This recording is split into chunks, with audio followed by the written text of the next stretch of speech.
In this clip, I would like to review how I built my chicken coop for my birds and how I raise all my birds, and of course, some update on my herbs and fruits, so please stay tuned. Hi everyone, welcome back to Young's Garden. Thank you for tuning in. Today I would like to share with you some of the ways that I raise some of my chickens and also quail chicks from simply just taking care of them and raising them from they are babies. Here are my quails, and I incubate them and raise them from there, and it's very easy, and you just buy a small incubator from online, and once they hatch, this is probably like a week or a week and a half old quails. They already developing some more fur or feathers, if you will, and already clean up their space, and I leave lights for them. It really warms them up at night, and give them food and water. And usually they would lay eggs after, they said, 7 to 8 weeks, and sometimes if you don't take care of them well, it probably takes 20 weeks. So it all depends how you take care of it.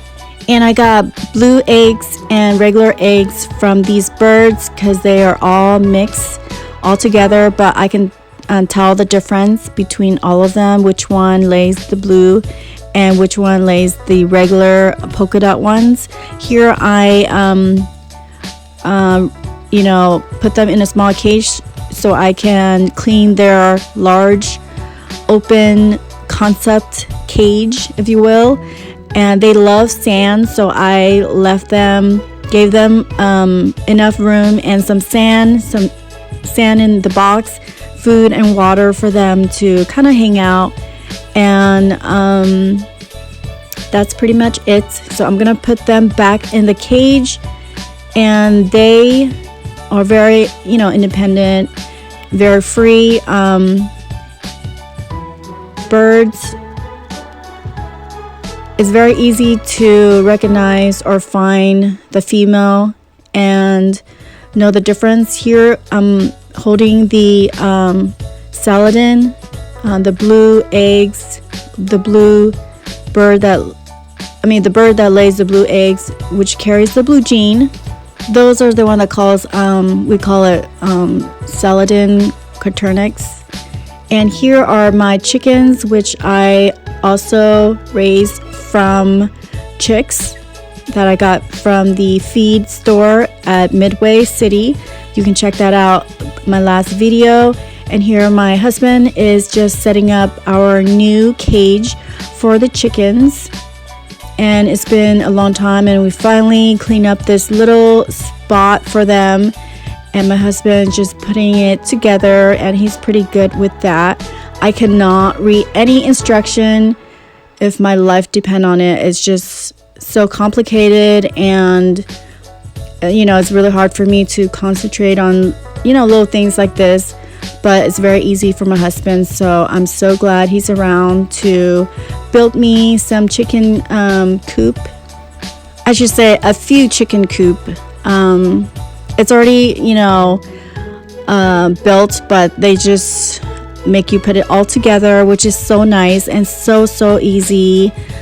Well, for him it's easy, but these things is kind of complicated for me, of course. But I have to fast forward this because it does take a while to put all these things together, and I don't want to waste your time. And this will be our first giant chicken coop. This is made for dogs, but you know what, you can use it for your chickens as well. I think it is very, very convenient and a great size to kind of tuck it to the side against your wall, in the back of your house, and it looks super clean, and like I said, great size for your chickens. I bought this on Amazon, brand new, online, and it cost me probably $2.99, and plus tax is probably $3.20 something for this first one, and I believe the price is about to go up, so I had to get the second one too, and I recently got the third one, and that will be coming. Here my husband is just getting the chickens to the new cage. Hopefully it likes the new cage. It has lots of room, open concept, of course. Nothing to get in their way, so they can have enough room so that they don't have to, be harassed and attacked by other chickens. So hopefully they like it more than the small tiny cage. This was actually temporary solution, but now that we have the new chicken coop, I'm so grateful to actually transfer these chickens to the new coop. This is my black Moran. It lays dark chocolate eggs, which is, kind of rare. And they said the darker the eggs, the more expensive the eggs are. So I bought the eggs online and I hatched it, and this is the result. And they're probably 6-7 months, almost about to lay eggs for me. Here are the food that I buy.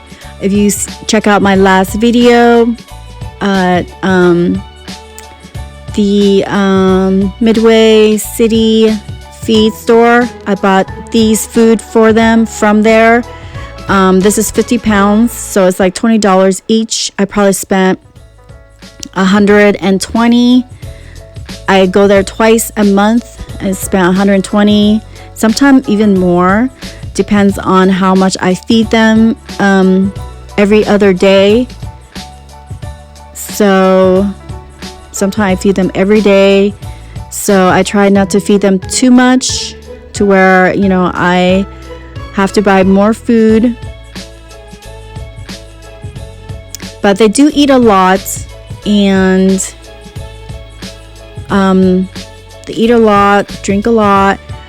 It's, a lot of work, but it's very satisfying and rewarding because they're our pets. I mean, they're like our kids, if anything happens to them, we sometimes bury them and not eat them for some reason. We just can't bear the, going through all that and have to eat them afterward. It's just, I don't know. I just can't explain it, but it's just weird. Here's my second chicken coop, and as you can see, the chicken in there on the right side, those are the ones that you saw from the very beginning, the chicks that I showed you in the box that they delivered to us. I bought it online, and 8 months later they start giving us eggs. So you have to take care of them for 8 months before they lay eggs. And here are my white California chickens. They have been with us for 1.5 years or 2 years now, and they give us really good white eggs. And here are my other chickens that I told you about that I order online. They deliver to us when they're baby chicks, 1 year old, and I raise them ever since. Some of them are Easter eggs, Easter eggs, olive chickens, windduck, Polish. I don't know what the other giant rooster is, but they are our kids. and our pets, we love them, and we just raise them for eggs. I collect like different color eggs. That's the reason why I have them. They are so great. And here is my hydrangea, Incredible and Annabella. They are actually in dormancy. So I was supposed to trim them all the way down, but I'm keeping them with this size so it will grow bigger and larger, and they should be waking up anytime soon. I totally enjoy having these chickens. I will collect a lot of different colors from them, so I'm pretty excited about that. So they are in different family. Today's kind of windy, so as you can see, I have 2 giant chicken coop now. Here's my quail coop. I will replace this with the giant third giant coop, where I'm gonna show you how I'm gonna cover it and protect the quail from getting eaten. Here is my jaboticaba, the red one. All the leaves fell off after the heat wave, and my other one, the giant one, right behind it is the regular black jaboticaba. And this is my rising bed, which I bought a lot of lettuce and herbs, and it is kind of dying on me because we had really cold nights for a whole week or 2. So I planted down, and I kind of regretted doing it so early. If you check out my last video, how to build a rising bed,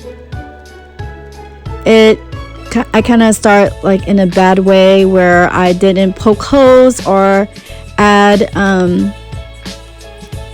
any worms or all these good stuff underneath, like cardboard, like a lot of people suggest. I totally forgot about that until I finished it, but this is the result. And I finally start to poke holes in the soil just so I can get good drainage. And here, as you can see, I add more holes so it will have some good drainage. And that's pretty much it. I think it might be too late for me to add the cardboard, but not too late for the worms. Here's some update on my mandarin, tangerine. I think this is Kisha that I got at Mimosa Nursery. And as you can see some fruits, buds coming out of it. And I put this in full sun. And check out what's underneath this shading cloth. Right behind it, it is my Rollenia Annona. I got this at Everglade Nursery. It never died on me, thank goodness. And here, this second one, this giant tree, underneath it is my soursop. We are still in winter in February, the end of February, and of course, most of the leaves are gone, but as you can see, some of them are still holding on, which is a good sign. It's still alive. And here is my Serenum Loletta Serenum. As you can see closer, there's some flowers, some buds coming out. This tree is so delicious. Some of the fruits are giant too. So this is actually one of my favorites. So here's my blackberry, Prime Art Freedom. It is coming out. And if you check out this other tree. This is my grafted green star apple, and next to it is my PPC Antamoya. This is Hoàng Hảo, Manca Hoàng Hảo in Vietnamese. It crossed back to a sugar apple, so it looks like a giant sugar apple, bigger than the original, and they said it tastes better. I'm not sure. Here is my Che tree. It's grafted. I had this in the ground, but I put it back in the pot for better location. Well, thanks for watching, guys. Subscribe. Bye.